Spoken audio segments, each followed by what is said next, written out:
ESL Pro League is brought to you in part by Logitech G, Pay Safeguard, TheScoreEsports.com, G2A, NVIDIA, and ESEA.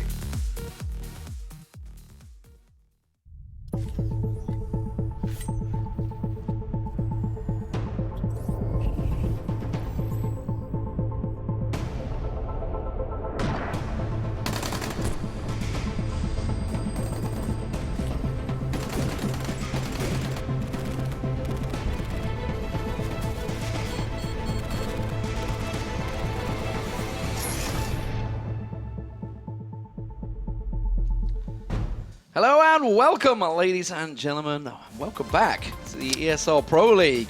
About a week away, because there was this small tournament you may have watched. And while Semler was there to take through the action, Halvor's also going to join us to break down tonight. What a tournament to start with. Let's talk about Intel Extreme Masters in Katowice. It was pretty nutty. There was a lot of very, very good games. A lot of brilliant storylines. Tempo Storm turning up. Luminosity putting on a great show. Fnatic, well, being Fnatic, of course. When did we start? Yeah, breaking the game, exactly. Like breaking the rules of everything that should happen. Yeah, you just can't compete with Fnatic right now. There's no team that comes close. So that's a little unfortunate. I think Luminosity, I guess, still have the best chance. I think that they definitely had a chance. Had they had the first map in that best-of-5 finals gone the other way, we might actually have seen Luminosity be able to eke out a victory there. Maybe if we could have got into Train, you know, into the later maps. Could have gotten exciting, yeah. Could have gotten exciting, but the way that it broke down basically is that Fnatic trounced them in the finals. We did actually have probably the best-of-3 we've had so far this year in Na'Vi Luminosity. 2 boosts, 2 triple boosts. Not the crazy boosts, on Overpass. So if you haven't watched that VOD, guys, it was a semifinal match over at semifinal match over at Katowice this weekend. Definitely go and watch it. It's some of the craziest CS that I love the fact that Fnatic were practicing it in warm-up as well. It was like, hey, there's a new boost. Let's give that a try. They got it right on the first try, right? So I mean, you figure it out real quick once you know that it's possible. But yeah, it's pretty cool to see some of these, because some of these teams know these, like they you know, like Fallen, for example, from Luminosity. Yeah. He knew it was possible. It's just you're never going to think that it's going to get used against you, right? Yeah. Like, well, you committed a lot of resources to do it. I mean, 3 guys to stack up, it could go horrifically wrong, and you look like an absolute idiot. But when it works as it worked, it's brilliant. But yeah, some fantastic shows there. Let's check out exactly how it all went, though, guys. We've provided a beautiful little run-through for you guys.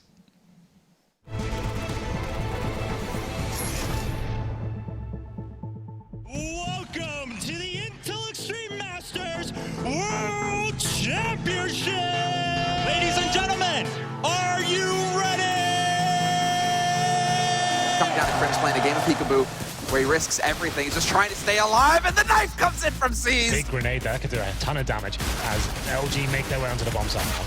Oh, but look at Flame, he's already taken down 2. He could get a 3rd hit. They're lining up, and he's just like a guillotine. 4 heads, 5 heads. Oh, Flamey. So long here. He's going to go down to the USP, and will he pick up a kill? Somehow he does. He gets a double as well. Forrest, just the last running player now. He's on very low HP, and Flusher to finish him off. Showtime with the only kit on hand, and Makalele gets the first one before he's taken down by Hamming. And now Showtime will get one. Can he get the second one? He does get it! Just Makalele left here. Smoke goes down. And don't make me say not like this once more. 5 seconds on the fuse, he's sticking it. He's not moving. This is it. Makalele's pulling it off. Oh my god! 20, and here comes potential 2. Could be 3 from C's. Oh, good god, he can't be stopped. 3, he could find 4. He does! It's actually going to be Henny who's challenging out, but Tempo, they're filling up the feed, and so is Seized and Flamey down to just 2. Now just 1, because Seized is continually lining them up. This could very well be 4. Good god, Seized, this defensive force. He's going to get a 3rd here. Takes down Flamey. It could very well be 4.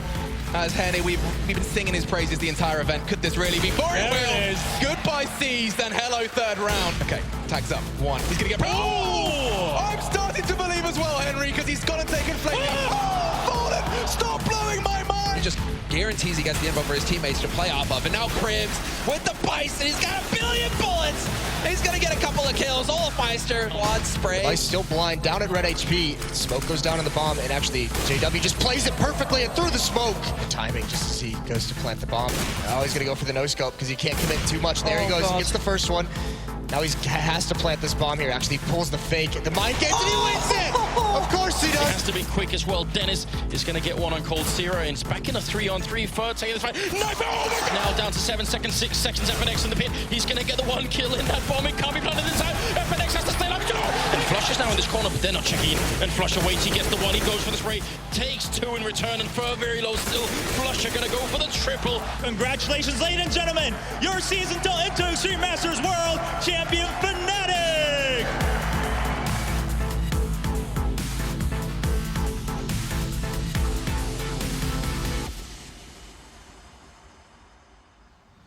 Such a fantastic tournament. So many moments that actually weren't in that video. It could just go on and on and on from that video. I'm sure there's going to be a lot of frag videos. But let's move on to the Pro League. Let's check out the league as it stands right now. Of course, well, no surprises. Fnatic at the top. As you said, they can't be beaten right now.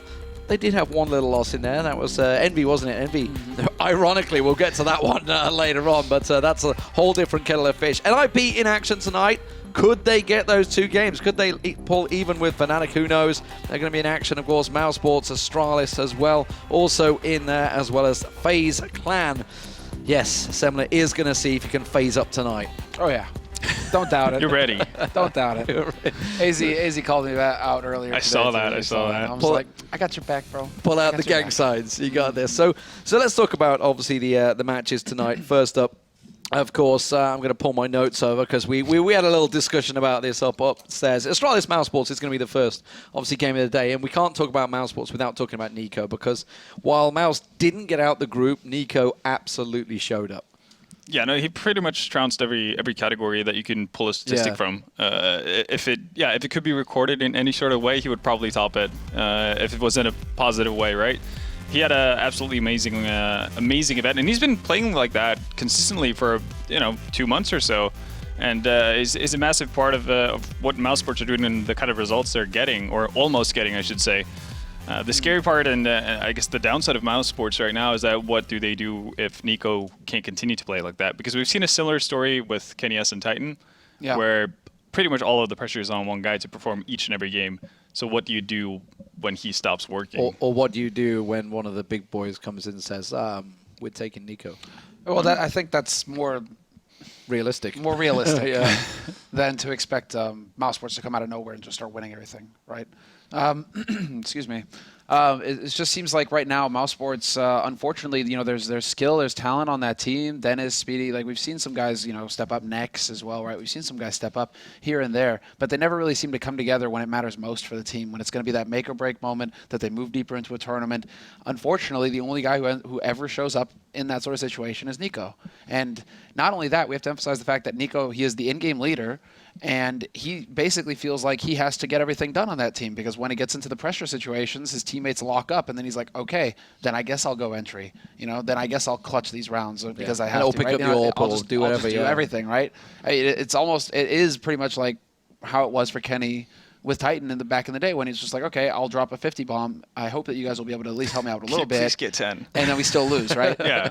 Right? And so, yeah, it's kind of a similar situation for Nico right now. I feel like they should get like some kind of club together, maybe counseling sort of, therapy group, maybe where Kenny is there. He's like, I know how you feel. That's what he's got Yanko for, isn't it? Talk. Nico's going to stand up. He's like, hi, my name is Nico. I'm a hyper carry. I'm from Bosnia. I wreck people. I'd love to see the deep down discussions him and Yanko have after tournaments like that. But they spent a good couple of days in the bar afterwards, so they enjoyed themselves. I can tell you that. I've never seen somebody as shattered as Chris J. Yeah. After a loss. Yeah. Like him and Speedy. Speedy after Cobblestone, but like after the loss as a whole, Chris J, like he wasn't even acknowledging you when you talked to him, right? You're just like, hey man, and he was just devastated. By, he just kept walking by with his head just like a shell. down low. Yeah. So he knows that he underperformed. It's a question of whether he's going to be able to bounce back mentally, I think. But that was really, really hard for mousesports to lose. Especially with the start they had, the 16-8, their start against NIP. It all looked like it was like, wow, okay. Yeah, 14-7 versus Luminosity. Yeah. Yeah. I mean, yes, the 14-7. How do you mess up that? How do you lose at 14-7? Well, I mean, I guess you could ask who was it against Optic last night? How do you lose 15-3? I was like, I don't know. These things happen. But let's also talk about Astralis. Obviously, that's who Mouse plays tonight. Went 5-0 in the group at the Intel Extreme Masters. again came up against the old foe Fnatic. It seems to be the only people that stop them these days. But it's become this brick wall again, whereas they used to be able to get through it. They were the kryptonite to Fnatic for a long period of time, and now it just seems that it's gone back to the old ways. Yeah, they're kind of back to square one in many ways. They've become the group stage monsters, and I guess the brackets kitties. In many ways, and I guess we're saying it, we're putting it like that, but it's not a minor task to actually make it to semifinals, and it's no shame in losing to Fnatic because that's what everybody does at this point. But there's something about that Astralis team that's incredibly frustrating to watch because you see what they're capable of in the group stages, and you think, well, if they just do this on day 2, then we might see something. Or day 3, right? And it never really comes into play, and it's kind of again. To tie it in with mousesports, it's kind of similar situation where you have days where you see Chris J do massive things, next do absolutely insane stuff, and Nico, doing his usual business, but you never see everything come to fruition at the same time. And it's kind of like that with Astralis as well. Yeah. I mean, also, my company probably won't be happy about me mentioning this. We also need to mention they were playing pretty damn late in the day. So people might not have been people might not have been switched on. They had the last series of the day. Astralis maybe had a little bit easier because they got coming to go out back on to stage the hotel. at midnight. Yeah. Well, they got to go back to the hotel and rest, and they came out of that feeling very rested. Right, they were prepared for their match. But the same can't be said for Fnatic, who had to play a series already that day and then wait for like 4 or 5 hours or something before they could play their series. Right, and just not ideal. It happened, and it was not ideal. Happens, that's and that's the gamble that you take when you go for 4 best-of-3s in a day. Unfortunately, if it's 2-0s through and through, then it's glorious, right? You manage to just eke on by. And usually, when you get those 4 best-of-3s, it's 4 quarterfinals, and so the quarterfinals in general are much more one-sided, right? It's one team that's heavily favored. They crush the other team, boom, 2-0, and then. But there's overtime everywhere. When you have 4 best-of-3s and 2 of those are semifinals, and in general, the semifinals are the most competitive matches of the tournament. That's when something like that can happen and it can go south. So we shouldn't read too much into the semi-final against Astralis, against Fnatic, sorry. But what we can read into is the last time these guys faced each other, it was a long, epic game, 22-19. I think it was on Mirage, wasn't it? Or DreamHack Leipzig. You were there. Let's talk about that one. Dude. No, actually. It was really the case of kind of, almost Mouse showing up in many ways. And it's a game, and if Yanko, this is one of the situations, because you've seen this yourself firsthand, that Yanko gets very invested when mousesports plays. Yes. Well, because of Nico, right? Because of Nico, and also because of the downfalls of Nico's teammates at certain aspects. And at DreamHack Leipzig, he was not a happy man with Nex. So, and that was once again a situation where he saw mousesports. The irony is, Nex is one of the players that came through, if I think back to Katowice last year, was like, this is the superstar on the team. Yeah, he's going to be the one. Amazing. Obviously, he was picked up by mousesports. It was like suddenly he's like, wow, this guy, because he was on Penta, wasn't he? It was last year. Katowice, he was Penta. No, and then they picked up Planet Key. He was on Planet Key. No, it was Penta. They picked him up from Mouse, because him and Spitty and because that's when they knocked out. He was on Planet Key before for Take TV. That's it. Yeah. Many moons ago. Many moons ago. This is it. Once you've been doing it for so long, it starts to wash around. But I remember watching him while I was eating waffles at Takes Place. Where people. You didn't have waffles at Katowice. I didn't have waffles. Let's hope you won't be thinking the same thing about Kyo in the future. But R.I.P. Kyo. But we'll get to that one because Envy will be playing tomorrow, so we've probably got plenty of time to digest this breaking news. If you guys didn't know, Kyo has just been kicked, I guess is the best way, or parted company with Envy for Devil. All we can say about this situation is that NBK is so ruthless and so cutthroat that he has finally been pushed over the brink and went and made a deal with the devil. Oh, I see. I like it. I saw it coming. This man is willing to sell his soul to win the next major. So we got to keep our eyes open. With that said, you actually think it's going to happen with this lineup? Be honest. Doesn't matter, right? Hey, doesn't matter. That's a cop out. Devil's got his soul. That's a cop out. Okay. That was like, yeah. He's done the contract. We'll see if you want to win. You'll win at life. You're gonna make 6 Skrilla, but are you going to win the major? I don't. Fine print, bro. You signed here. Doesn't matter. While we're waiting for the guys, we are just waiting for them to get in the server. There is 9 in there right now, so one more should be coming in a moment. I'm just going to double check one of them is the coach, so I don't get trip myself up. Let's briefly move on to NIP phase, just in case we don't have time later on. NIP, obviously both them and FaZe went out in groups 2 and 3. Yeah. but it was an improved NIP. They were so close, so close. They had the one hit point round, losing to CZs against Fnatic like everybody does in a 2v4. I mean, it's like just these couple of moments. You could also talk about the fact they were asleep against mousesports as well at the start of the show. FaZe had themselves a couple of moments where they should have done better.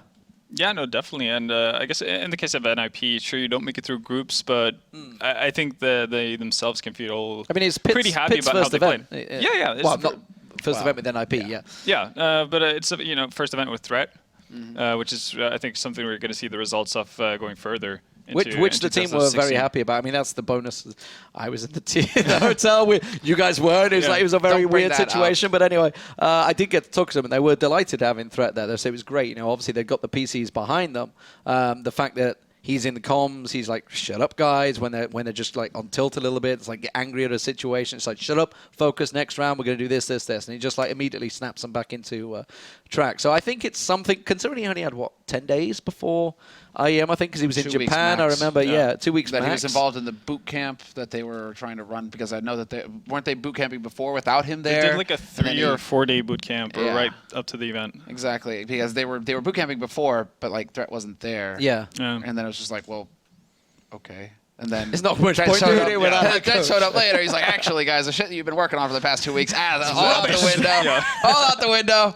We start over, and okay, well, that is a good point to make though, because there are like a lot of NIP fans have been reaching out, and they're like, what's wrong? What's wrong? Because I was hoping that they would make it out of the group here, and I was like, guys, listen, chill, because now Threat's in the house, and you could see exactly, you could see.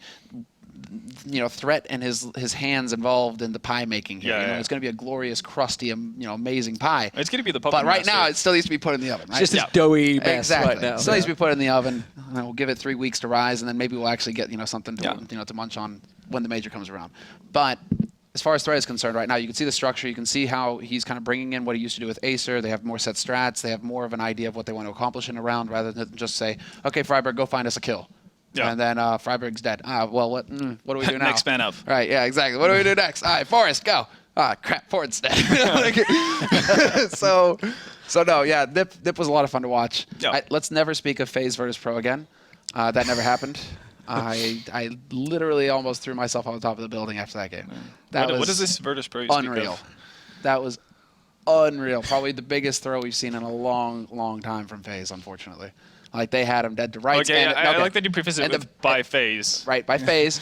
And we've seen a lot of big throws, It's the biggest tilt, probably, that we've seen in a long time. The 1v5 the snacks. Yeah, I think I've seen that actually happen on Mirage as well, and it was Freiburg who was involved in it. This was versus the old Lemon Dogs team. So we're talking Sipe, Berg. So this is way back, 2013-ish or early 2014. That's the only time I've actually seen that in CSGO happen with the same extent. 5 people alive, everybody just like vacates the bomb site, and then you see the just collective face bombs. Is this the one where he just ran in and defused? Yeah, literally just like I saw the clip because I was casting obviously the other game. I remember seeing the clip come straight up. I was just like, "What?" He's just literally just ran in. They'd all gone over there because they assumed he was around B or hiding. Exactly. This is I spoke with Rain after it, right? And it's the first time. Like, Rain is a super chill Norwegian guy, and it's the first time I've seen him this angry. Right? He was so angry he was actually having trouble putting sentences together with me. Right when we were trying to talk, he was just livid, furious, because obviously, like the whole team just tilted, completely, and after that one round. And so he explained to me, it's like, okay, well, Michael Ailey saw him jump in the kitchen, right? And so, he saw him in kitchen, and so that's where we're like, okay, we can go and hunt him, right? But then, of course, the guy, like, literally just, runs right through everybody. Nobody watching short. Yeah.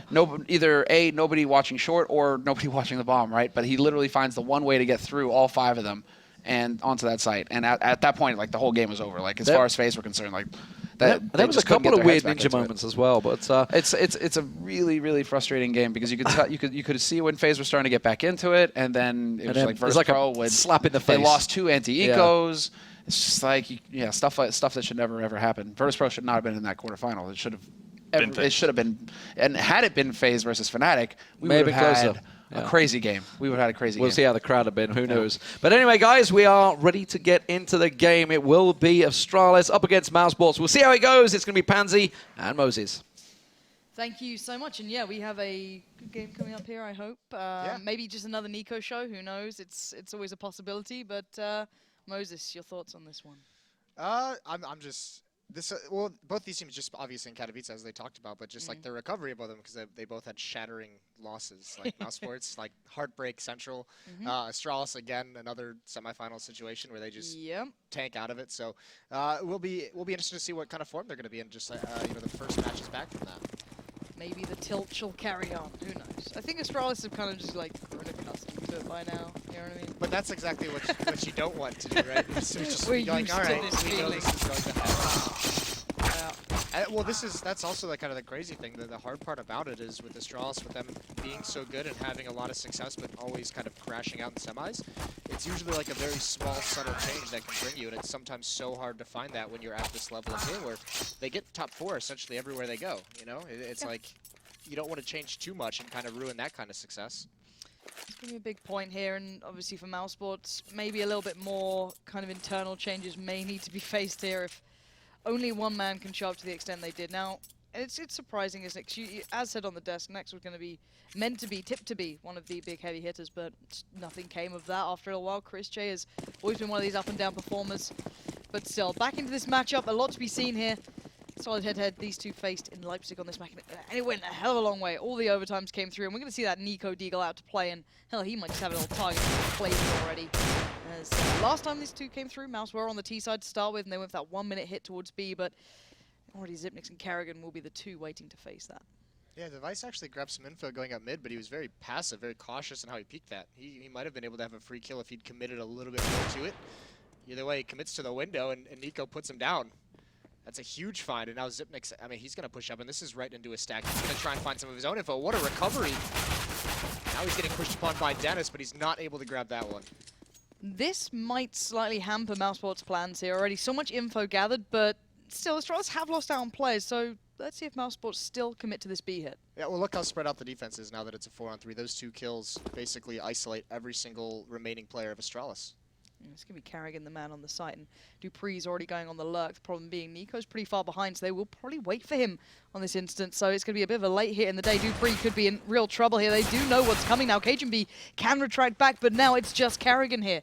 And he has no armor. His nade now used. Didn't do too much either. mousesports again hitting the brake. So hesitant, so cautious here. I mean, what they can basically do is just sit in these B halls. I mean, they've gotten some of these kills so early in the round that now they can just ice out Astralis. Just wait the timer out and see if anyone from Astralis is going to rotate over. You can already see Karrigan's got to play a little bit more passively, just to be honest with that A hit. Okay, so he's spotted the cross now. Knows what's coming his way. He's made out to sight pretty easily, but now that Deagle's going to start ringing in, and that's Nico again. That's 2 already this round. KGB pretty much a mile away. Gets a good bit of damage done, but he's drastically outnumbered, outgunned, and running out of options here pretty soon. There is a kit towards sight, but nice little shot towards Dennis, but this should be all but done here. There we go. Nico going to claim 3 scalps that round. Why not? It's Nico. But a nice bit of play from mousesports. Good kind of pacing, I guess, going to be, as you said, just icing out Astralis. Yeah, it's so nice, and it makes things so much easier when you get those picks early on in the round, and then you can just wait. And you saw mousesports, they didn't have to do anything. They just punished every play that Astralis made to gain any kind of information. Because when you're down that many people on the CT side, the best way to come back from that, I mean, you have to find out where they're going to go so you can stack up on that bomb site. And they were able to kill everyone who went to find that. And now very, very fast pace down mid. Once again, Device is stuck in connector on the left, but he smokes himself off, so Nico's not going to be able to find that. So Karrigan and Device trying to get themselves set here. Pretty common spot, I guess, for Karrigan now. Everyone knows that he likes to play that ladder room, and he does very well at it, but swiftly picked up there by Chris J. So now Device going to back away, maybe see if there's any other sort of flank coming. Get him to a position where maybe he could be supported by Dupree. And for now, mousesports have complete run of at least mid at the moment. Yeah, I mean, very aggressively take mid and then just slow things down once again. So find himself a good advantage of that kill onto Karrigan, and now they have the whole map open to him, and it looks like their choice is going to be to rotate around through T-spawn back towards a bomb site. Dupree and Device are starting to get a little bit aggressive towards that A ramp. But Device is so low. I mean, he's almost a non-factor. The biggest thing is Cajun B is kind of cheating over, but if they're able to just demolish this, they should be able to. Dupree with the CZ, I think he spotted one. But no, maybe not. They turn the backs completely, and Chris J and Dennis get a couple of free kills. You got to be saying self-timing is ridiculous on this one. So it was a second away from getting the peak, and 3 of the players already just crested the corner, so he saw nothing in the end. Now Xyp9x on short. Just because you're watching through, but that bomb can plant pretty safe, and already Spitty, Nico, and Dennis posturing themselves to try and catch Xyp9x here and make sure that scout doesn't do too much more damage. He's going to get tagged up as well, and this should be all she wrote there for Xyp9x. And there we go, two relatively clean rounds coming out for mousesports. Not rushing things, not overcommitting. Nice kind of mental game coming out from them. Yeah, the big thing is obviously taking no losses in that round whatsoever, so that money's going to be building up, the SMG bonuses as well.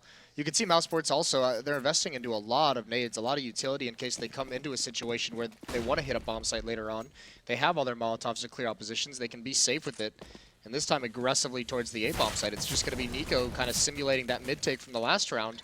He's going to have plenty of excitement, and that's a nice shot on a Cajun. And while this happens, the rest of mousesports having free access towards A, and they're going to take that pretty readily. Now, they're going to get a bit of a challenge from maybe Connect and maybe Jungle a little bit, but those nades going to do so much damage. And really, Dance needs to be a little bit cautious. They shouldn't suffer any losses really in rounds like this with a clean eco coming out from Astralis, as there is only those USPSs on the plate for them. So far, Next going to find Xyp9x and bomb planted well set here. This should be pretty much a very nice round again. And the point you came to this start of this round was, one, the money's going to be phenomenal coming in for mousesports, a really nice robust buy coming out eventually, and they've been able to retain a lot of the utility, not have to utilize it into this one, so they're going to be pretty set coming into the next round, which is the ever so important one, and only Chris J so far suffering. Which isn't necessarily a bad thing. He's going to be the one who wants to pick up that AWP. I mean, Nico might just choose to stay on the UMP. It's got good armor pen, obviously, and yeah, he just buys up utility behind it, so he's going to keep that. Chris J.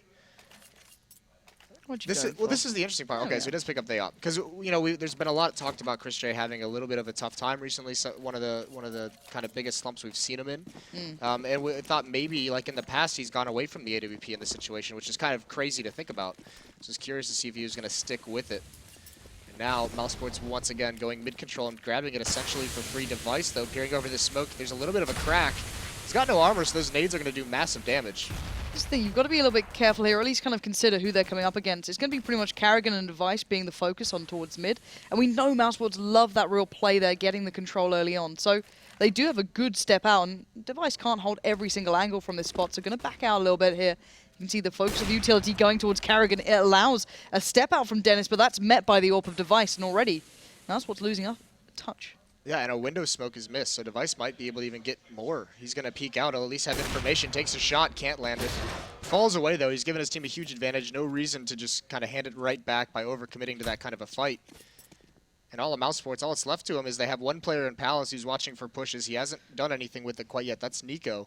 They're just going to fall into this A-hit. Well, saying that, though, they have no smokes to work with, so this is going to be a bit of a harsh run coming out. They can certainly do it. There's still flashes and mollies to play, but it's going to give a good opportunity here for Device, unless maybe Chris J gets that down and they can get a step here, but then they still do pre. So many things to go through, so many hoops to jump through. As Chris J going to peek out, is now 35 seconds. Good flash work at least coming out, allowing Device to back away, but he's held a better angle, and he's just going to control ramp perfectly. Now goes back in for more. mousesports one by one are being picked apart here, and Device is at the helm of that ship. And hell, he might just get another here as Spitty. Going to try and flash himself out. Turns it. Gets one, but it's Device again, and that's a massive round from Device. 4 kills, and the important one for me, at least, being that real blistering start towards mid, just opened everything up for them. Yeah, well, you mentioned it. They ran out of smokes. They used 3 on the initial mid take, and then they missed a smoke in middle. I didn't see where the 5th one went, but when they readjust there, that one flash, that was the opening that Chris J needed. He had to land that shot because Device was going to be so comfortable when he gets on blind from that. That was their best chance at opening up the A bomb site. And just that one missed kill. Either way, all the money that mousesports is able to build up in those first 3 rounds, you can see they have another essentially full buy. All the smokes they need. They even have an op on Chris again. A bit of a different style, I guess, approach from mousesports here. You've got Nico seemingly AFK at the moment. He is back. He is with us. He's just been sat there the whole time, maybe waiting to see if Dupree or Cajun B would push. These two do like to get kind of aggressive. You do see them kind of going for that ramp controller touch every now and then. You saw Device and Dupree, it was in the very early rounds, onto the pistols, pushing down to ramp and just missing out by a whisker. So looking for chances there. But Karrigan going to fall back, be a little bit more supportive towards Xyp9x, just on towards the cusp of short. But still, this is still very much an open round. The smoke's still there with mousesports. They've really not committed too much at the moment. Well, you can see with the B players smoked out for so long, Nico's going to try and make a move, and he finds the battle he wants. He wins it. That's Cajun B down. And there he goes. He gets traded off. Nice aggression from Dupree with the response, but all of mousesports has started swinging over towards mid. 45 seconds left on the clock. They don't have too much time to play with, but they have plenty of nades and utility. They have 3 smoke still and 2 Molotovs.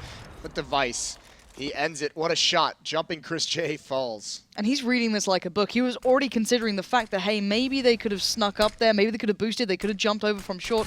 Really, really nice. He didn't quite body block the smoke at all then. He was maybe about to get a crack for himself to peer through, but he knows the mousesports here, as does Carrigan. Now Carrigan taking a different approach. He spots out one.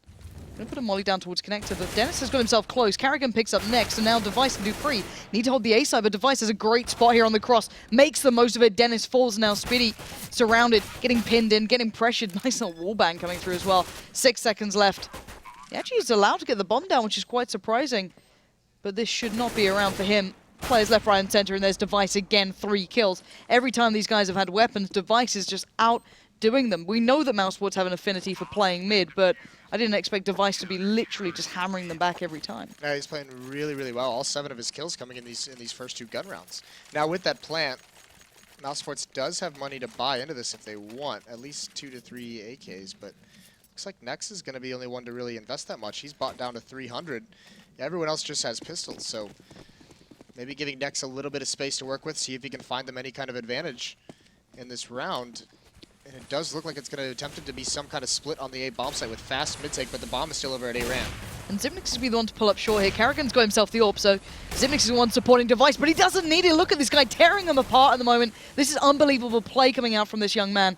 There's already going to be a little bit pressure towards short, but Zipnix has it under wraps. And again, mousesports just running into the meat grinder. Yeah, well, if you're going to do that kind of a split, there's no reason not to use one of those smokes on window. I mean, Device had free reign for those shots to just come through. Very impressive stuff, and he's having one hell of a start to this match. And now here's the switch up as well. Just to make it a little bit more difficult, Carrigan picks up the AWP, and this is one of the best maps we see Carrigan perform on with the AWP. It's terrifying, isn't it? It's like, okay, Device is playing well, then just add in another factor. Ooh, okay, this could be trouble. He could be overwhelmed here. As bearing in mind, Zipnix is not on short this time. They stacked out A a little bit more, and suddenly here's the problem. Device Dupree go down, but will they expect Carrigan on the site? They might do now. They've heard that AWP rattle off a shot, as now mousesports may be changing their minds as to where they want to go. Yeah, Zipnix is going to have to make a play for his team in this kind of a position, and that's so tough. Once again, the timing. Device spotting mid, sees no one, so he drops down to get a little bit more fancy, and just gets caught completely out in the open and swarmed by those Tech-9s. I think even Dupree fell trying to support him somewhat. There's a nice flashbang into Palace. Zipnix going to peek with it. Wasn't blind, but Nex still can't convert the kill, and now here comes the A-hit. Flash out, nade as well. I can do massive damage. He sees one cross already, gets that, holds a little bit stronger with a third. Zipnix is becoming such a monster on these solo sites in the last couple of months, truly outshining most. But now Cajun B, normally known to be over at A, has to swing over, deal with this B threat. The bomb is still in the hands of Dennis, though, so can't get the plant. And Nico's the one left to do the work here. He has to be the annoyance, the real element that can change it, and he does do just that. Cajun B does fall, and Nico doing the heavy lifting again and again. Now they've got the double AWP, and they make the most of what started off as a dire round. Yeah, that's tough to recover from. Zipnix he does make it work from his point of view. He got those 3 kills. Those were crucial on that B hit. But just falling in the 2-on-2, so much ground for Astralis to make up after Device and Dupree both fall. So their streak gets stops at 3, but mousesports doesn't actually pick up that second AWP. They just find the 1. And then Device with his own AWP still going to try and make it into a tear, but Carrigan doesn't pick it up, so they switch away from that double AWP as it immediately loses them around. Now, Nico had some big success basically walking out ramp, but we're going to have seemingly Dennis on the fast contact play, going to try and play maybe a touch ahead of those smokes being in full place, but Dupree stuck in sandwich. I say stuck, he normally thrives here, bearing in mind, not going to get the most out of that. Spitty will trade it, and now mousesports starting to build towards the side, but Cajun B lurking away, biding his time, and now he pounces with Carrigan, getting the damage done, but mousesports just going down 1 by 1 here, not able to trade out any of these kills, but Dennis finds an inch to move, but not enough to play with there as Cajun B will catch it, and mousesports fall under the weight again of Astralis. A really quick hit for mousesports that time. They decide to switch up the pace, and as soon as they get up to the ramp, they don't even go for the massive smoke execute. They just try and burst their way through. You need a lot of really quick entry kills on that. You need to be able to get into the bomb site, and they're delayed just long enough for those rotations to come in. So good recovery from Astralis. They stop mousesports there, although mousesports is going to buy into this round. They did win essentially a save. It was Tech-9s, maybe a little bit of armor as well, so they had plenty of money built up after recovering those guns. Nico going to take Not as much damage off the nade as I thought, but look at this type of presence towards BF. So maybe a little bit hap-handed, maybe a little bit needless, but then again, when you got Zipnix doing this sort of work, why not go for it? He keeps it into check, and now Dupree. He's right next to Nico. Nico's not going to let that go past him, and now here comes the B hit. Nex has got the AWP this time, which will remove Zipnix. Now down to this 2v2. No Nico this time to maybe weight the bet in towards one pocket. Now, Karrigan's played this well. He's not giving away the game here. Buying time now for cajunb to go on the flank. Now does show his hand, but takes the shot anyway. Does get picked up by Spitty. Now cajunb, the clutch master himself. 1 minute left. They've got to know where he's coming from, surely by this point. No. Gonna wait it out. Now that could be trouble. That's a bomb. He spots that out. 50 seconds left. Molly to sight. That could do a lot of damage. Spitty's on 6 HP. He's called out next. Now 1v1 Spitty. You've got to do something here, buddy. cajunb might actually just walk into this. No, he holds his own. And again, cajunb, if you look back at over his seasons in history, he is one of the most clutch players you'll see, who always seems so calm in these situations and delivers once again. Yeah, it's a really nice flank and bails him out of a tough spot. Zipnix again doing some work, but what is it Cajun called himself during the show matches? The cleaner? The cleaner. The cleaner. I told him afterwards, I just laughed at him. I was like, are you kidding me? You know that's going to stick now, right? Well, I guess it kind of fits. If he keeps clutching these rounds, you know, just cleans up the mess. Just called mousesports a mess. That's a little bit harsh, but all right. Didn't Once mean again, that one. just continuing from the show matches. That's I don't know what you mean. I've completely forgotten. I think I had just like a bit of a stroke, and you know, it all kind of came Blacked out. That's it. It's every now and then, you know, I get left the leash, and who knows what happens. Zipnix loves getting aggressive in these B halls, and that's the thing. That, I mean, mousesports was not prepared for his aggression the last time. This time again, he's going to spot this out early. Still 8 bullets to work. That smoke is so perfectly timed. The nade coming in allows him to get one more. So Zipnix just having a field day now. And mousesports, they are going to fall here, just a 1-on-5. So Astralis is going to go up. They have plenty of money building up in there. Or no, they don't actually. This will be a good round now that all 5 are going to survive. They're all a bit low after some of the damage they've taken. Yep. It has been a couple of close rounds. You think about all the clutches that we've seen coming down, whether it going, you know, some going mousesports' way, some not. They're still close. There's still a lot of reinvestment throughout the CT side, and mousesports did do pretty well in the opening pistol. Built that up back to back, and Nico going to opt for the UMP here. The big issue is that mousesports has only won 1 gun round so far. They've gotten it close on a couple other ones, but I mean, not having as much success. It's been 6 gun rounds to the 1 of mousesports, so that's going to be tough for them moving forward. Nico has opened some things up for him. You know, that you think that lurk up that A ramp. You know, the timing of it was just so well done to get that opening kill, but they've got to be able to build off the back of that. And Device completely foregoing even looking towards mid this round. He's taken himself over towards the apartments in A. He's going to be looking towards that at the moment. That may leave a chance here to mousesports to capitalize on it, and actually Karrigan's going to overrun. mousesports going a bit of a faster pace here, and Zipnix's going to try and back out of this a bit, try and find a safer angle to play from. But while this happens, mousesports have completely got themselves out to the side. Dennis is there. Nice switch up of pace pretty much. Words are real hard right now, Moses. I'm getting your stutter. I don't know what it is.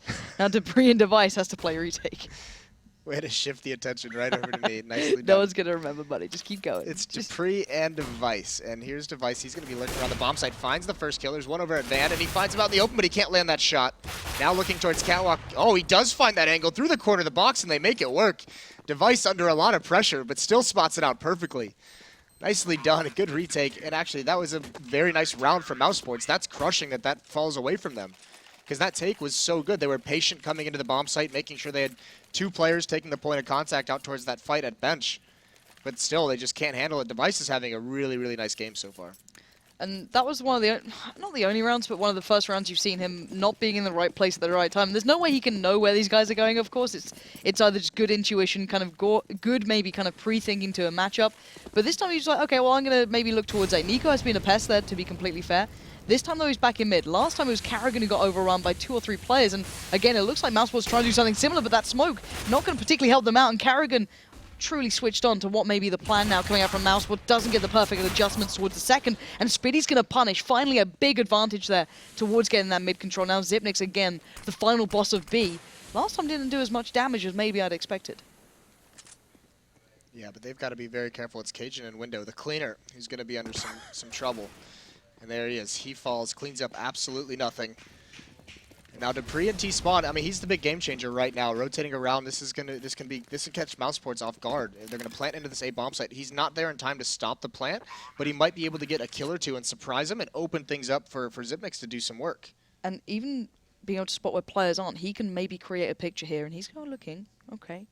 No one there. There's no one side. All right. Takes his time on that one. Make sure there's no one too close by. There's still a threat of maybe someone being at ramp. That's why Zipnix is checking it, but there's 2 players in that connector area. One's going to show. That's Next. Takes down Zipnix. Now, Dupree's Molly does actually pick up Next, but this is now a 2v1 that's almost impossible to win. Dupree weighs up the options, and it's a safe one to get the hell out of there with that orb. And a good bit of play finally coming out from mousesports and taking the tough road to get it as well through mid. Yeah, that was a really, really smart plant, though. With all of his teammates coming from mid and the window, he plants for them, so they don't actually have to take over that bomb site. A little bit unfortunate with the flank timing from Palace that he wasn't able to prevent the plant. If that happens and he could buy time and maybe get one more, then mousesports has to commit to the site, and that's where his teammate could have helped him out a little bit.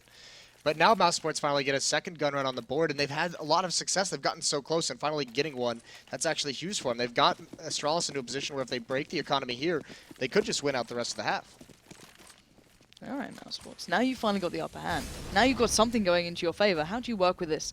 First time we're seeing this big kind of A presence, I guess, and Dupree is going to be waiting. If no one flashes this, he can do real absolute wonders here. Nico's splitting through mid. Another smoke comes in. Device has been picked up. That's Nico now doing the damage, but here comes Dupree. Gets down one. They're leaping into his loving arms right now, as finally it's Dennis to stop the rot. But Carrigan and Zipnix still alive. They know these are the B duo normally, or at least towards short, so this is going to be a safe plant here at default. Going to go down. You've got Nico holding connector, so that is a complete threat removed. Eyes towards now jungle and CT. Yeah, Zipnix on this retake, though, and actually even Carrigan just posted up with the AWP, seeing what he can find. Nico's playing it passively, though, although he swings out wide now, but Carrigan on scope, that's perfect timing from Nico. He's going to get the AWP, or he's going to get...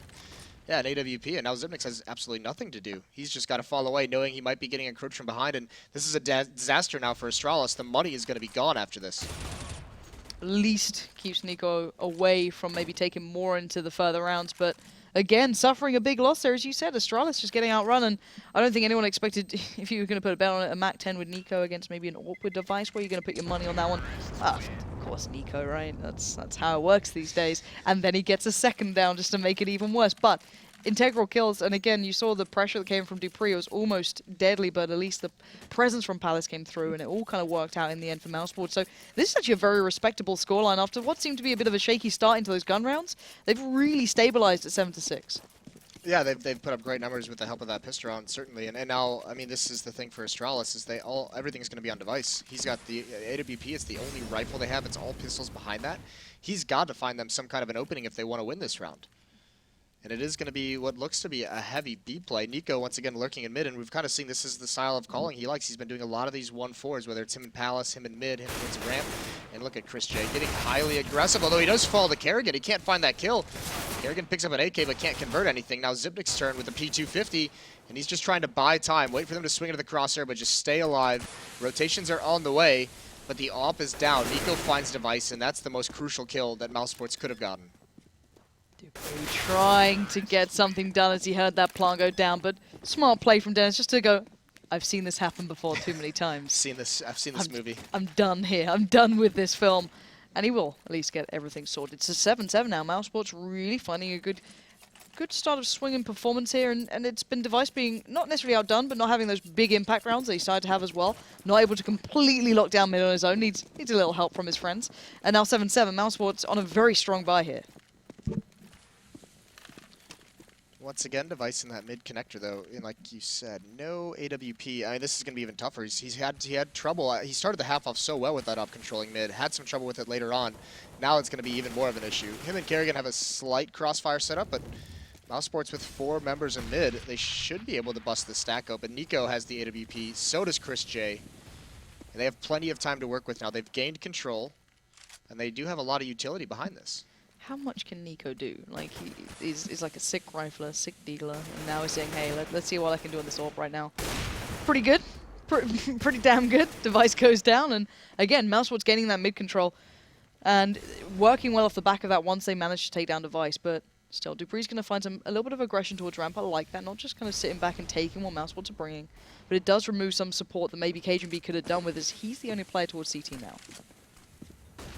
will give Dupree a pretty tricky position for mousesports to deal with if they don't figure it out soon, because actually now Astralis knows what's coming, but Kerrigan's been dropped. Cajun's got to stay alive. He's got to make this flank from Dupree effective, and he gets the first kill. There goes Zipnik, so it's all down into a 2-on-4, and Speedy finds Cajun. So once again, mousesports, this is looking really, really good. Off the back of that opening pick, Dupree can do nothing. And mousesports have a tough time of it to start things out, but they grabbed the last 4 rounds as Terrace against Astralis. And that's a sick Terrace half on Mirage. It's really, really impressive. The difference, I guess, gaining mid control really makes there is massive for mousesports. A massive focus on their gameplay. Initially was met with some real force. Astralis able to control it, but once the economy dropped away from Astralis, those orbs weren't as present with Device. He wasn't able to maybe deal with what was coming their way. The first couple of times they made that work was actually when they had that huge play running over Kerrigan on short. He showed a little bit of a switch up. Zipnik's trying out for a couple of rounds. Didn't particularly do much with it, but still a very respectable bit of play coming out from mousesports on their T side. Astralis, though, no slouches. They can certainly turn up on their T sides here, but again, mousesports have it, balls in their court basically now. Yeah, it comes down to, you can see what the economy does in a map like this. You need those ops out, you need the utility. So if it's Astralis, I mean, it's the story of every Terrace half essentially, is if you control the economy of the defense, which is so much more expensive, that's when you can really start to beat up on teams. But I was really cool to see mousesports not kind of shy away from what was working, because those rounds early on, they didn't really change anything throughout that half. It was just a matter of winning the entire round, winning in the late game. Astralis had a couple good retakes, a couple good clutch situations that they win early on, but mousesports just says, all right, we're getting into these sites, we're getting into our 2-on-2s and our bomb plants. Let's just keep this up, and eventually we're going to win out with it, and that's exactly what happened. So really cool to see. And I mean, the other nice thing is it's not like there was some monstrosity of an effort out of Nico. It was the whole team coming around and helping him out. Yeah, I think it was, I'm thinking it was Spitty who actually really started to help get those kind of pieces of mid control starting to work in their favor as well. Of course, Nico had a great start. You know, you think back to the Deagle coming into window, blah, blah, blah, the Mac 10s, all of this sort of play. Yeah, it's fantastic, but you see mousesports really thriving when there's someone there to actually help him out, of course. And I think it was Speedy, if I'm not mistaken, really helping him through mid then. And you saw a couple of other players doing pretty well for themselves. Dennis with a couple of closes next.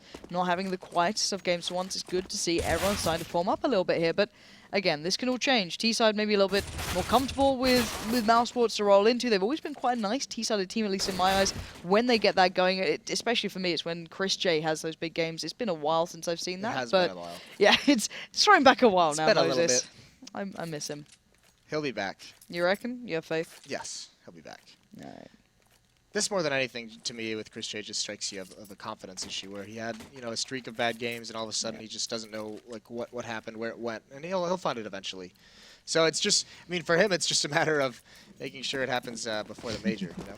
There we go. We've got the raid boss coming in towards Dupree. 7-8 at the moment. Astralis a touch behind, but it's their turn on the T side. A bit of a impressive start though for mousesports in the first half. So Astralis going to go straight up mid, no messing around, full power play. Going to get, I think, a smoke down there towards jungle a little bit late. And while that happened, the rest of mousesports gaining back map control, taking play towards A-Ramp. And look at this crossfire. Chris J plucking heads off the shoulders of Astralis. And now just Device left alive. Bombs on the other side. He's going to go 1v4 if he wants this round. Well, that'll help your confidence as those two nice shots on the pistol right out of midair.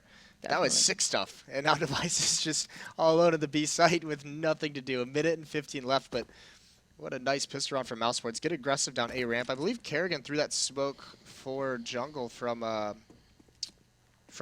A ramp over in that area. So once they see that smoke come out, they kind of get aggressive into it, and they only have one player to meet up with. So find that kill, and then it's pretty much all over. It's a really nice crossfire setup between players on A ramp. You could see Astralis is trying to clear out that spot, seeing if anyone's going to come back up, and that's when Chris J really gets some free kills out of it. That's really nice from him, actually. Yeah. Just in review, you know, very nice stuff. Just really nice. Very nice. Go Chris J. Yeah. He might. I mean, this is kind of what's cool about. You want to talk about like some things we normally see out of confidence and maybe momentum in individual play styles. Is often when you see a player have like some really sick shots on a pistol round, like have like 3-4 kills on it even sometimes.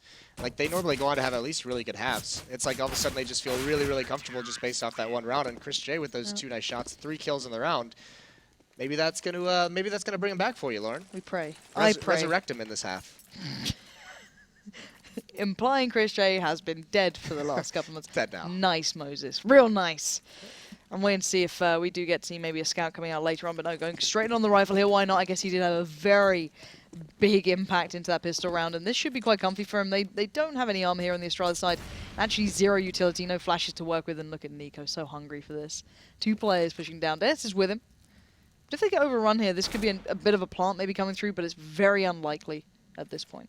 Yeah, no utility to flash into that A ramp or to even to smoke anything off. So Astralis, these 2 Deagles, they can do work. We've seen them do work. Dupree and Zipnix have them, but they've got to find the kills. And unfortunately, neither of them are over at this A bomb site. So Dennis, he's close up. He comes down spraying, gets 1 kill, and transfers on Cajun for the second. Nicely done. One coming out of Halls. He's already brought down super low, and he's trying to get the bomb. If he gets that down, are you serious? No, I was expecting a knife to come out. All right. Well, at least Dennis is having a good time with the SMG.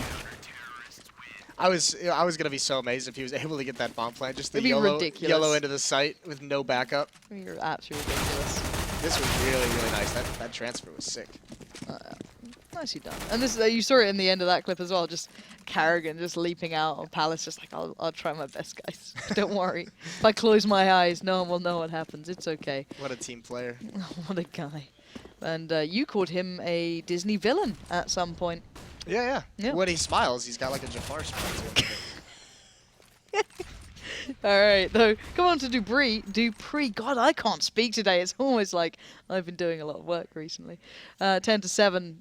They have actually recovered that rifle as well, which is the more impressive part of all of this. There's no one to supplement it with armor, but maybe they can get something done with this. But at this point, still yet to see a bomb plant or any build up towards it. Taking down Nico, though, is a big piece away from the mousesports puzzle.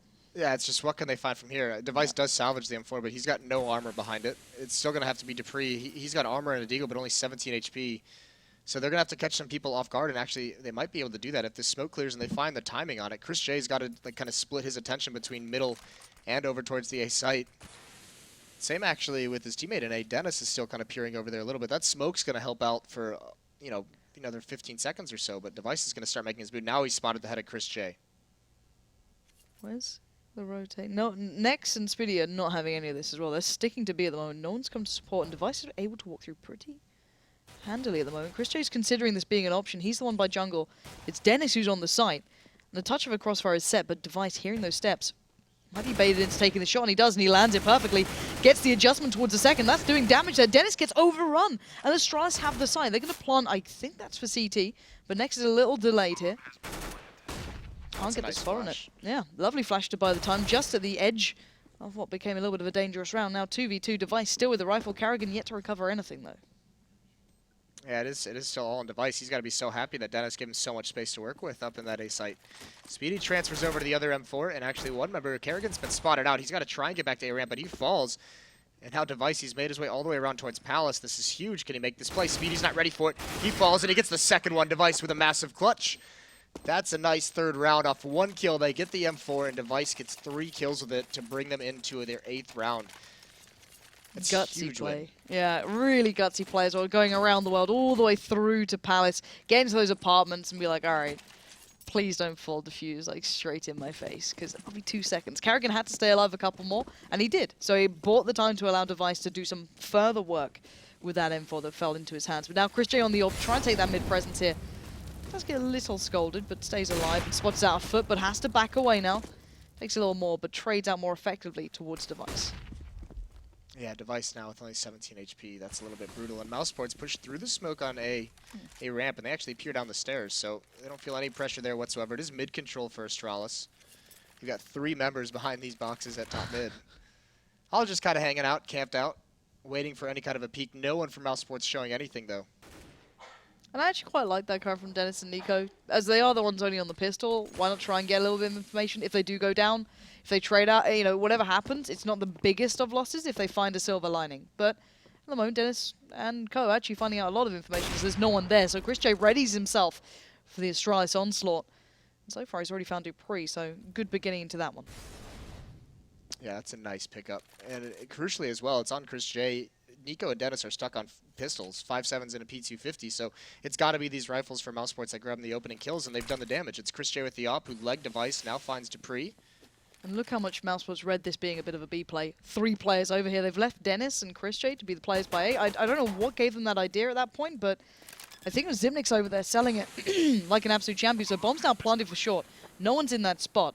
Dennis is still in such an important spot here. He could do some real damage if he gets the timing right. Yeah, he can actually ruin this entire thing. That nade almost takes out Chris J. This is where Dennis makes his move, but Kerrigan's ready for it. Finds him, turns around at the right moment. Now Speedy, he gets Zipniks over towards jungle. So this opens it up into a 3-on-3, but the bomb is out in the open and Device is wreaking havoc. No smoke on either of the remaining mousesports members, and they have no HP, so they're not going to go for this whatsoever. It's raining havoc. Hallelujah. You're into bearded men, aren't you? You found out after all these years. Havoc, come back to me. We miss you. There was a video recently, I think, of them like qualifying to one of the tournaments in China. And it was so good to watch, like Havoc without a beard. It was just weird. Oh yeah, he did. It is kind of interesting to see him now without a beard, isn't it? Yeah, it confuses me. Anyway, though, good stuff. A little bit of a strange read then from mousesports, putting those 3 players towards B. Not sure why they pulled an additional over, but maybe just, you know, hearing something, seeing something, maybe just Zipnik's really selling it well.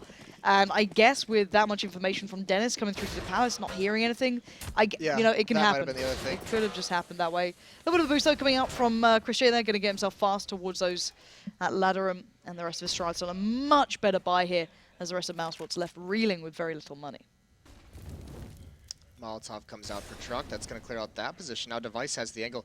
And this is the thing, too. They didn't break open that window, so that might indicate that this bomb site is clear. That's kind of what that ruse is designed for. Now, at this level of play, you rarely see anyone fall for it.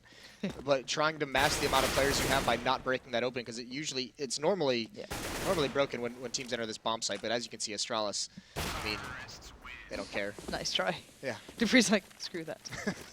I'm going anyway. But to be fair, though, that's the first time we've really seen Device as well over towards the B side. On Astralis' T side, he used to really, not necessarily individually, but he'd often be kind of just picking in towards the B apartments, and he'd be very successful at it as well. This was something that he was very good at, and they could always build off and then kind of thin down the CT numbers off the back, but hasn't been really doing it this time. Well, that's kind of what Zipniks, when he plays solo over there, that might be partially what he's designed to do, is to throw some nades and make sure that it's not unusual for some kind of presence to be at the B bomb site. So when they want to do a heavy strat in that way, you know, mousesports doesn't read anything into it. It's not like, oh, this has been silent for 5 rounds, now we're seeing nades, everyone rotate over. Look at this pressure. Astralis just jumping out a window. Nico and Dennis playing aggressive. They get wiped out. It's just out of Chris J, who gets a second kill, but it's just not enough. 2-on-3 situation. mousesports has rotated over, but this is going to be such a difficult retake now. It's pretty scary jumping out of those apartments with no smoke down towards jungle or to the stairs, just going, go, it's fine, we'll be fine. Just don't look down. And there we go. Bomb is planted. They got themselves set up well. Now they can buy more time with that utility into place. mousesports would have to crest through those smokes, and I think Nex and Spitty kind of know that, and it's like, I don't think it's worth it at this point. Bomb's down. The 3 members of Astralis left remaining will secure this round, I can imagine, as Spitty and Nex trying to keep hold of their guns and look towards the next couple of rounds. But Astralis starting to get a little bit of, you know, swinging into this one now, starting to look a little bit better. Starting to look a little bit more kind of robust in their plays, at least. Yeah, this defense has got to show up pretty quickly. Hopefully mousesports can adjust or kind of get into the swing of things the way they did in the first half, where they started out slow. But, you know, you're getting to the point now where, yeah, you're saving a couple guns each time, but you have to start putting rounds on the board, because Astralis, look at the money that's built up. Cajun at 10,000, Dupree at 10,000. I believe Kerrigan was at over 10,000 before he bought up. Moses, I think I need to get a cleaning job. It seems to pay very well. I can't believe you just went back to the cleaner. Went right back to it, out of nowhere. I like it. It's my day, Moses. I can do what I want to. All right, Device going to spot one on the cross. The repeat comes out. Doesn't go so well for Nico this time. You good? All right. Chris J is going to find one. That's the AK. 3 rifles now for mousesports. And Astralis has taken over this bomb site. He's got to fall away and wait for the rotation to come in. And the cleaner is down. So maybe not the best career path for you. Maybe not. I'll rethink my plans. Considering about a day ago I thought I should become a professional esports player. So, you know, my choices recently have been questionable. Yeah.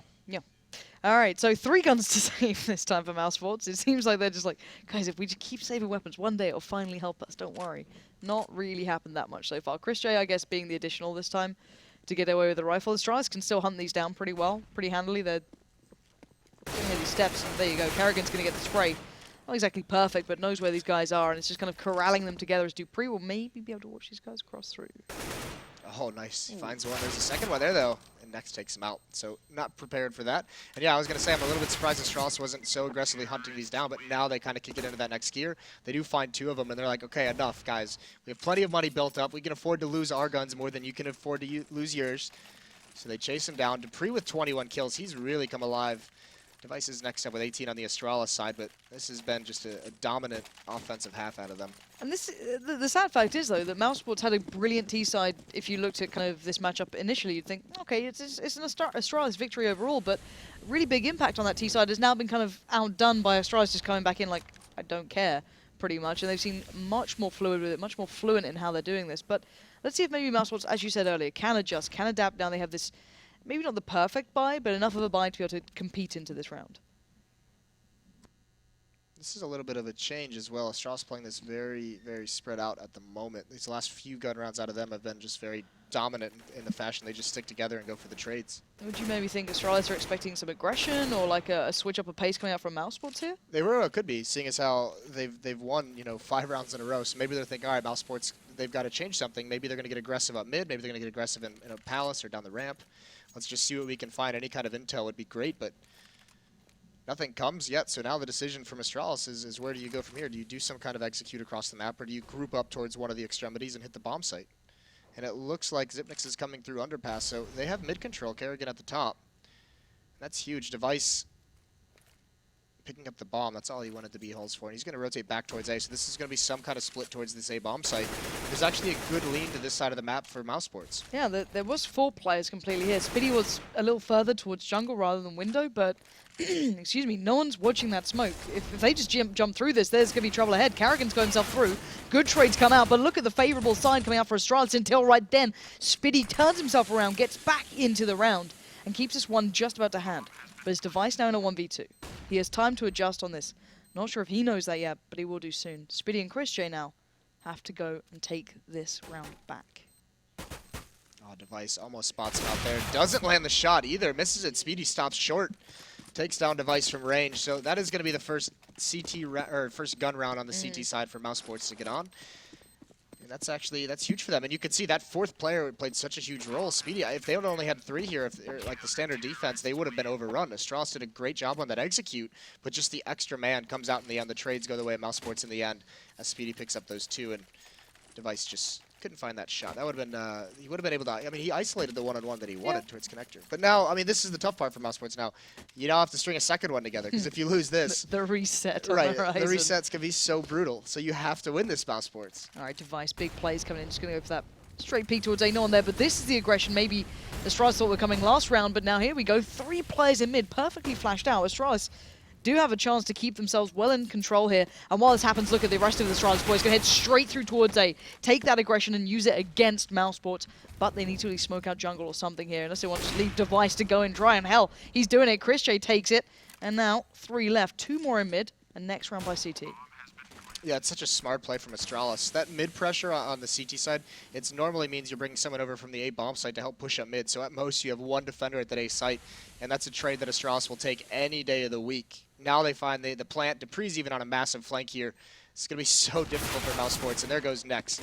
Trying to come in, but Xyp9x finds him, and no one from mousesports is available to trade that off. Dupree's going to have a lovely little time here, isn't he? No one considering the option that Dupree has been doing this the entire game. Dennis will at least keep himself in this one, so he might be able to get away with this. Karrigan's in T at the moment, but if he keeps running away, Dennis will be just fine. He shouldn't be found out just yet. Plenty of money to go for this. Oh, Dennis makes the right choice. He will keep the AWP in, but do you know what you said? The nightmare at the start of this round is that reset. It's so brutal. It's harsh. Yeah, especially at this stage of the game where Astralis is now up to 13. All they've got to do is worry about 1 AWP on Dennis. That, I mean, more than this should give them a 14th round, and I mean, just the money that Astralis has built up, they're going to be able to buy for essentially the rest of this half, or for at least the rounds that they need.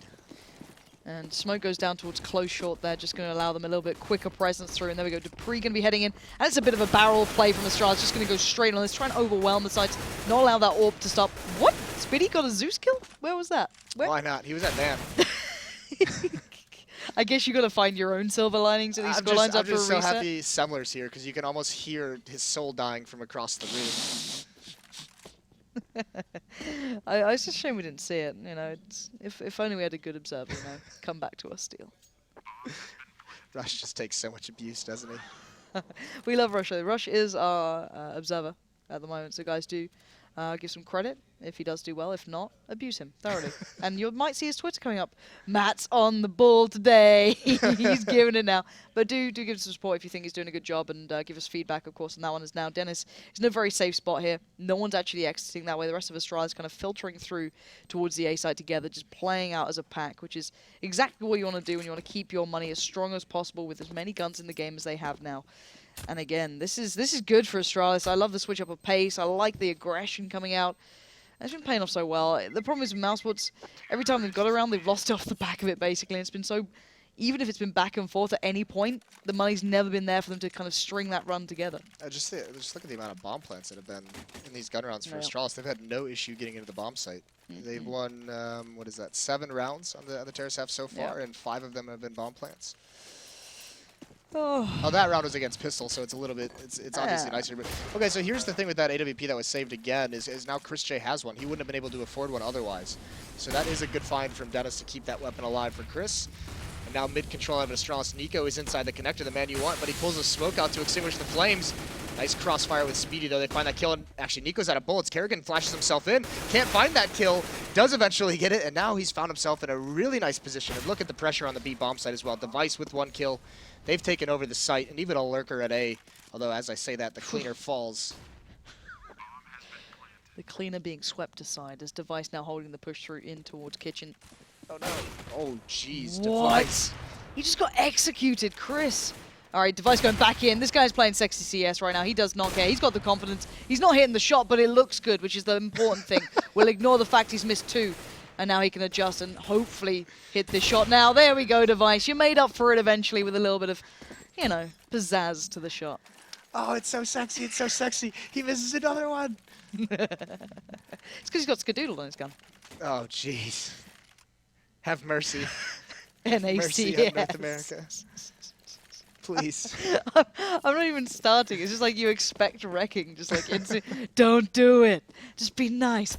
15-11 though. Astralis, after what seemed like a very kind of back and forth close game until these earlier, like first half rounds, Astralis' T side just seems so much more robust than what mousesports could really handle in their CT at the moment.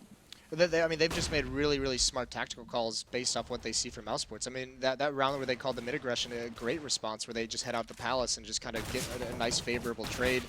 They're being very aggressive as well. Once they decide to take the sites, it's always 2 members from Astralis going in, supporting each other very, very well. mousesports hasn't been able to handle that.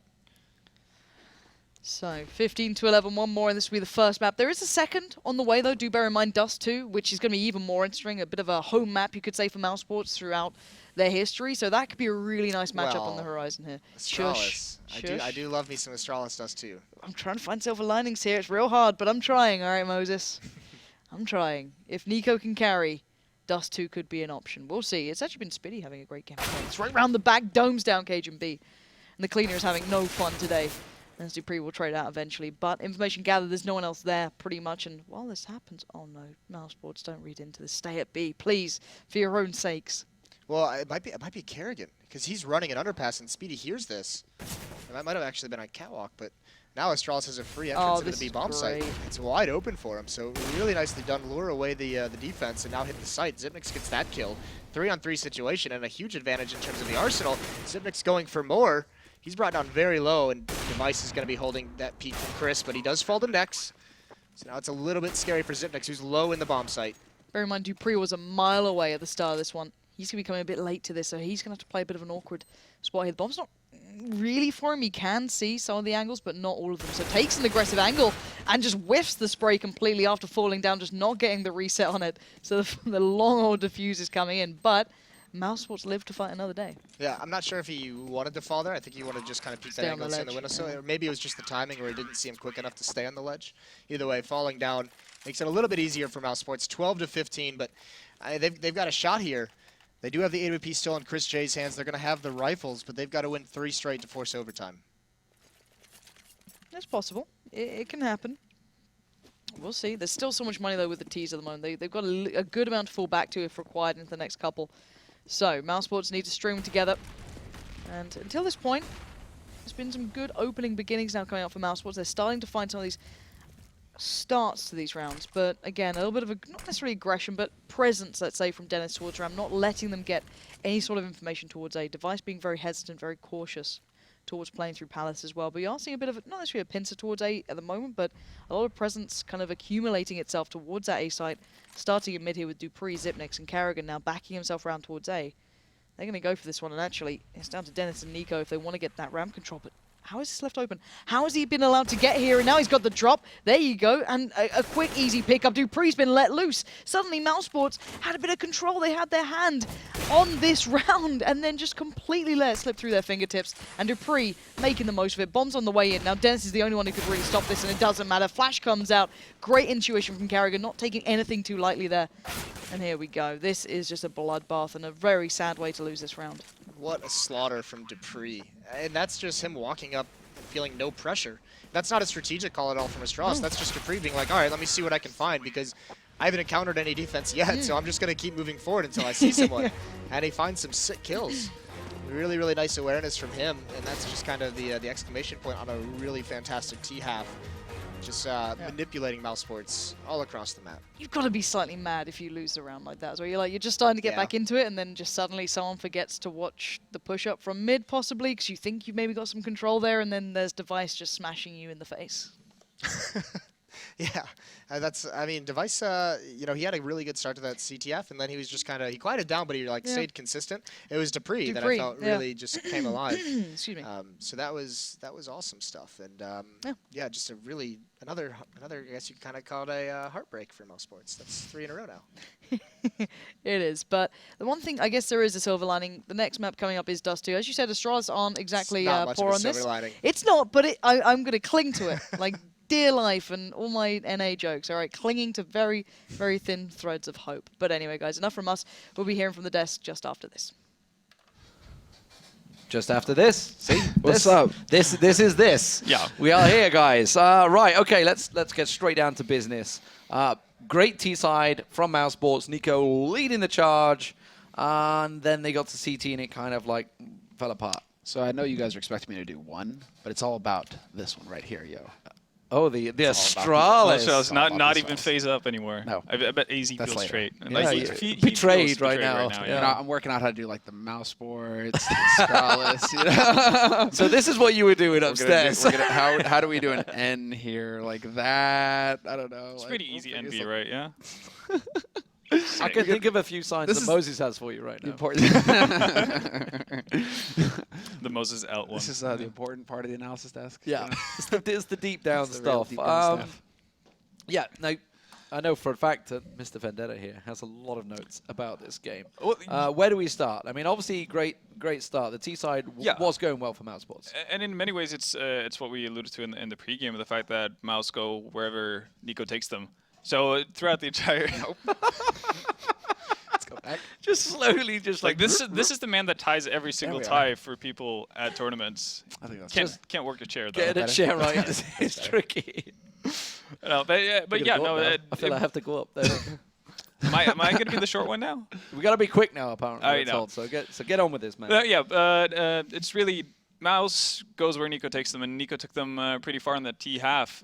He dominated Device for a large part whenever they were battling for mid control, which is where Mouse found a lot of their success. And oftentimes it comes down to whether or not Nico can find an opening that creates rotations from Astralis that Mouse can abuse. And whenever that doesn't happen, they seem sort of clueless. You can see already in the 5th round where Nico, which is the 4 spy coming in from mousesports, he finds the first frag on A, gets instantly traded, but everyone else on Mouse is just sat passively in either B apps or at the very back of mid, expecting some sort of aggression from Astralis. So there's no real setup from the mousesports team to actually pounce on what happened with Nico, or make any sort of response that's actually going to give you something beneficial. And you can see the complete opposite from Astralis. When mousesports finally started playing aggressively on their CT side, you would see that the second Cajun gets picked off in top mid, spots out 2 to 3 mousesports players. That's just an instant go from Carrigan to tell the rest of his guys, like, that means that they're definitely going to be weak on A, pounce up, just get control over the bomb site, and we're going to have an easy afterplant.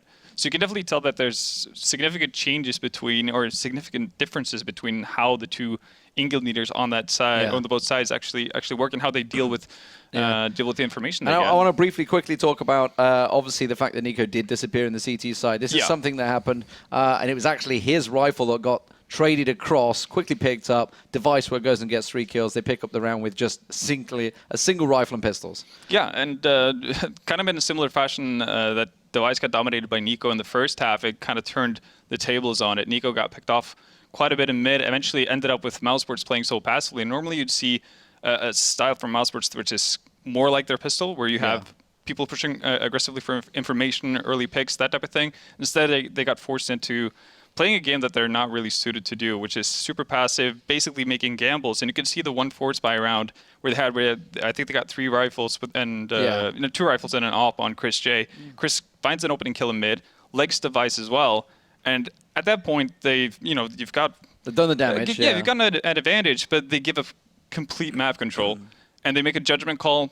Think the execute from Astralis is coming towards that B bomb site, and instead of just spreading yourself out in a default setup like you can when you're 1 man up, they end up stacking towards the B bomb site. Astralis just walk up towards A and have an easy after plant once again. That was the big difference. Dupree stepping up pretty well as well in there. Oh yeah. Well, guys, we need to go to a break because coming up it is going to be Dust 2. The teams are pretty much readying themselves up, so we'll see you in a few, guys.